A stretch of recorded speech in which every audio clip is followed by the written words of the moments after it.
एक घने जंगल में नदी के किनारे एक बड़ा फलदार पेड़ था। इस पेड़ पर एक चतुर बंदर रहता था जो रोज ताजे फल खाकर अपना पेट भरता था। उस नदी में एक मगरमच्छ भी रहता था। अक्सर बंदर से मिलने आता और बंदर उसे भी फल खिलाता। धीरे धीरे वे अच्छे दोस्त बन गए। लेकिन एक दिन मगरमच्छ की पत्नी ने उससे बंदर का दिल लाने की फरमाइश की।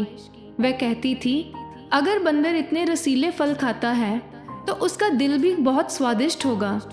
मगरमच्छ अपनी पत्नी की बात सुनकर दुविधा में पड़ गया।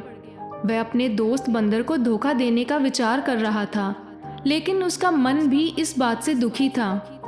अगले दिन मगरमच्छ ने बंदर को अपनी पत्नी से मिलवाने का बहाना बनाकर नदी के पार आमंत्रित किया। बंदर, जो स्वभाव से भोला और दयालु था, तुरंत तैयार हो गया। जैसे ही वे नदी के बीचों बीच पहुंचे, मगरमच्छ ने अपनी योजना का खुलासा किया। बंदर चौंक उठा, लेकिन उसने तुरंत अपनी बुद्धिमत्ता का इस्तेमाल किया। ओह, मैं तो अपना दिल पेड़ पर ही छोड़ आया। बंदर ने कहा, मुझे वापस पेड़ पर ले चलो ताकि मैं अपना दिल ला सकूं। मगरमच्छ, जो थोड़ा सीधा साधा था, बंदर की बातों में आ गया और उसे वापस पेड़ तक ले गया। जैसे ही वे पेड़ के पास पहुंचे, बंदर फुर्ती से पेड़ पर चढ़ गया और मगरमच्छ से बोला, तुम मेरे सच्चे दोस्त थे, लेकिन तुमने धोखा देने की कोशिश की। दिल तो हमेशा शरीर में ही होता है। यह तो मैंने तुमसे बचने के लिए कहा था।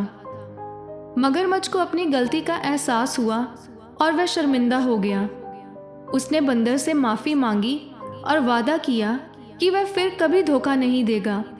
बंदर ने मगरमच्छ को माफ़ कर दिया, लेकिन उससे सावधानी बरतने का फैसला किया।